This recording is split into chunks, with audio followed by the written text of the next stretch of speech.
Seguimos conversando sobre la elección de Donald Trump como presidente de Estados Unidos. Ahora nos acompaña el experto en temas internacionales y autor del libro Sandino, Patria y Libertad, Alejandro Bendaña, para analizar lo que se puede esperar de la administración de Donald Trump en Nicaragua y América Latina. Muchas gracias, Alejandro, por estar con nosotros. Buenas noches. Una gran sorpresa para la región. Se esperaba que el triunfo fuera de la demócrata Hillary Clinton, pero ha pasado este terremoto, por llamarlo de alguna manera. ¿Qué consecuencias inmediatas va a tener para Nicaragua, pero principalmente para América Latina? Comencemos con América Latina. El gran perdedor es México. México nos afecta a todos, como América Central. Nosotros también somos México. México fue la segunda patria de Sandino.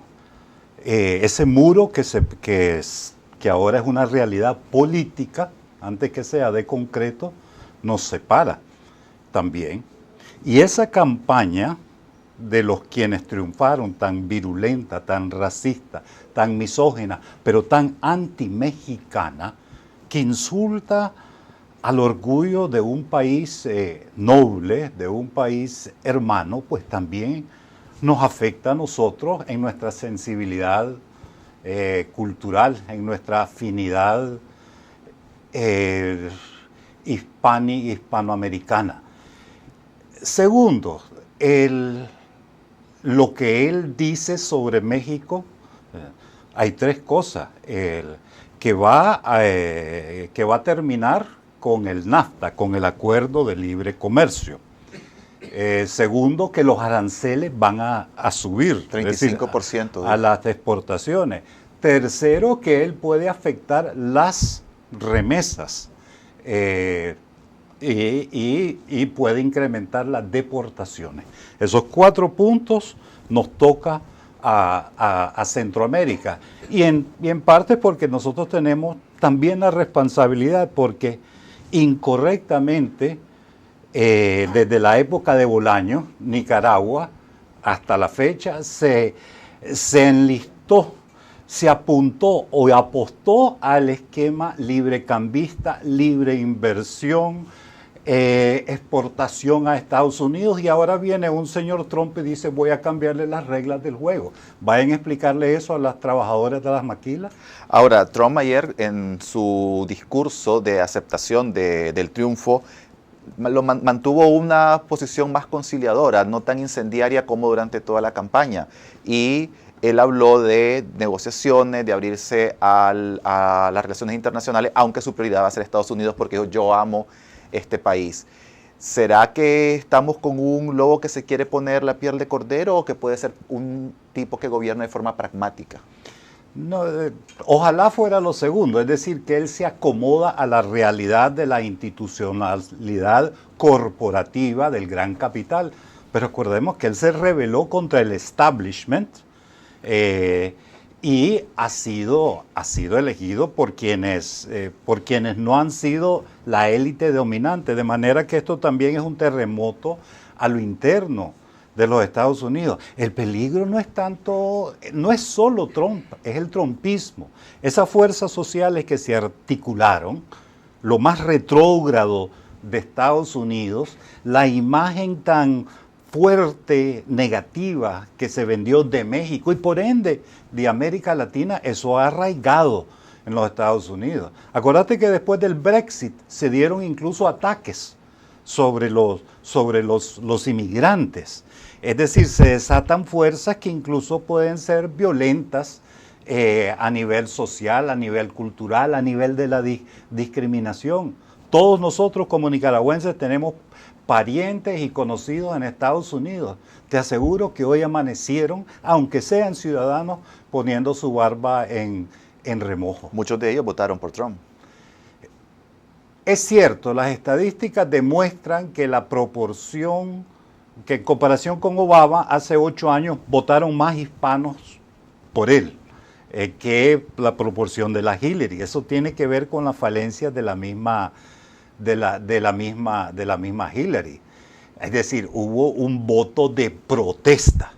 Lo que muchas veces los que votan por la protesta no piensan que esa protesta va a ganar, sino que pero sí es lo que pasó. Pero en lo fundamental no fueron los hispanos, no fueron la comunidad negra, no fueron las mujeres, aunque tampoco hubo algo extraordinario en la votación de las mujeres comparado con otras. Fue más bien la articulación de estas fuerzas esencialmente rurales, blancas, pero estamos descubriendo de que si un candidato tan misógino pudo haber tenido esa acogida, eso quiere decir que el misoginismo está arraigado en los Estados Unidos, el racismo está arraigado, que él puede decir, que manipula a las mujeres como chunche, y eso le ganó votos. Entonces, ¿qué nos está diciendo de esa sociedad que se llama Estados Unidos? Para nosotros habrá que ver cómo se traduce eso en política exterior, en política comercial, pero también en política cultural. Acuérdate que la imagen ahora de México en Estados Unidos está por el suelo. La imagen del gobierno de Nicaragua también está caída. Hay un vehículo para apretar a México que se llama el CAFTA.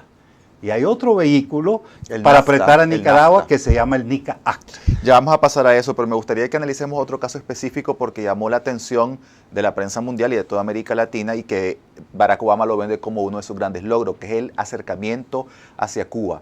¿Qué pasa ahora con las relaciones entre Cuba con un Donald Trump en la Casa Blanca? Bueno, los cubanos respondieron llamando a maniobras militares. El acercamiento con Cuba se había congelado.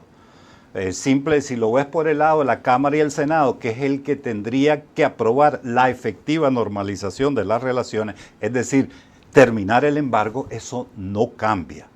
Y ahora tenés un candidato que tampoco está apurado en cambiarlo. Lo que podés tener, por ende, es una respuesta más nacionalista, de mayores trabas a las pequeñas aperturas que se habían dicho. Entonces también es un día triste para los que estábamos contentos con avisorar una posible normalización de las relaciones entre Estados Unidos y Cuba. Eso se nos vino para atrás porque hay un irrespeto total. Y la normalización de la relación diplomática, pues, es decir, ¿por qué Trump va a nombrar a un embajador ahora? Ahí se queda al nivel en que está. Venezuela.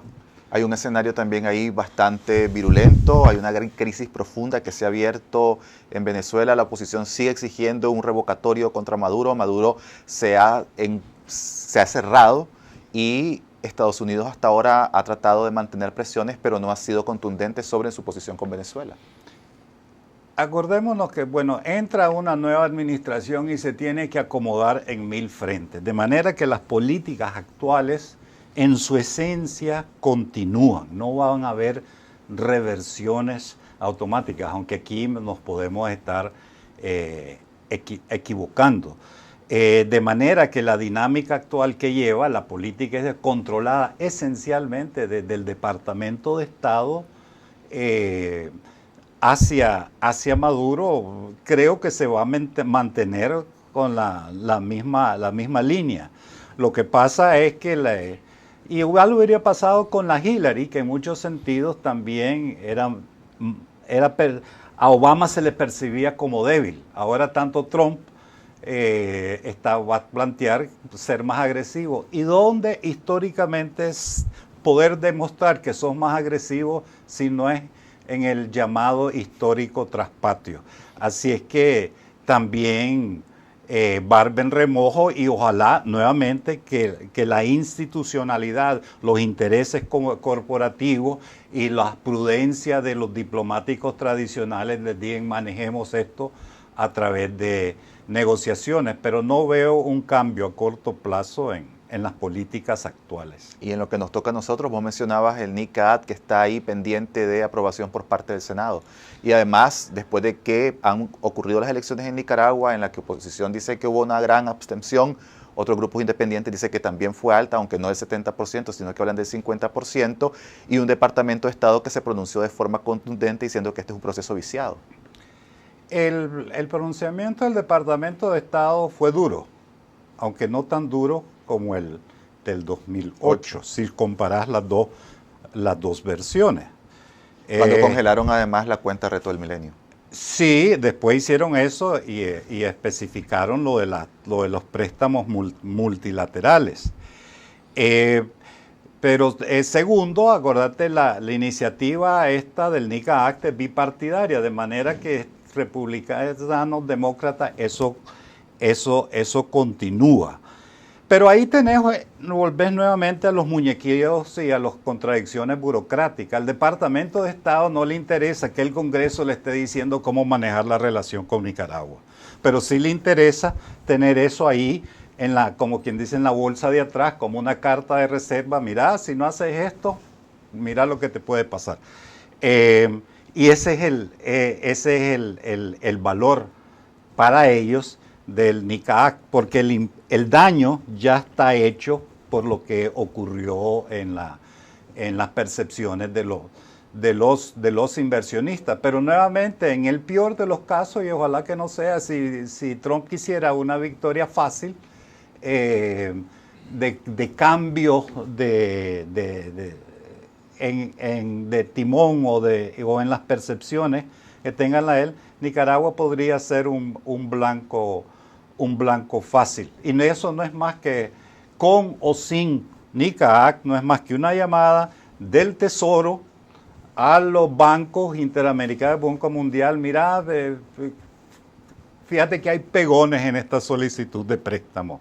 O fíjate que lo peor sería el CAFTA, que así como dice que va a renegociar o eliminar el NAFTA, el CAFTA es el mismo esquema. Entonces ahí hay palancas. Ya el presidente Ortega se pronunció hoy sobre el triunfo de Donald Trump. Dijo en un comunicado oficial: nos sumamos a quienes creemos que es posible trabajar con Estados Unidos para contribuir a un mundo que privilegie diálogo y entendimiento para entender los graves problemas que afectan a la humanidad, priorizando la paz. Un discurso un poco alejado del antiimperialismo que mencionó el día de la elección el presidente Ortega. No, es una carta apaciguadora, pero eso no va a tener, eso no tiene acogida en Washington. Ortega estará creyendo que así como Putin se entiende que Trump se entiende con Putin, Trump se entiende con cualquier autoritario. Pero no es tan fácil. Rusia y Nicaragua son dos proposiciones muy, muy distintas. Y si Trump necesita implementar algunas cosas de las que ha dicho, es decir, que su bravucabonada se transformen en posiciones propiamente políticas y programas, me temo que va a comenzar con México, y en Centroamérica podría ser Nicaragua, porque ya Nicaragua está en el tapete, no es como que lo vas a agarrar y ponerlo ahí, sino que ahí está. Y si el Congreso le pide bipartidariamente, miren, aprieten a esto, ¿por qué se va a oponer? Alejandro Bendaña, muchas gracias por estar con nosotros en el programa.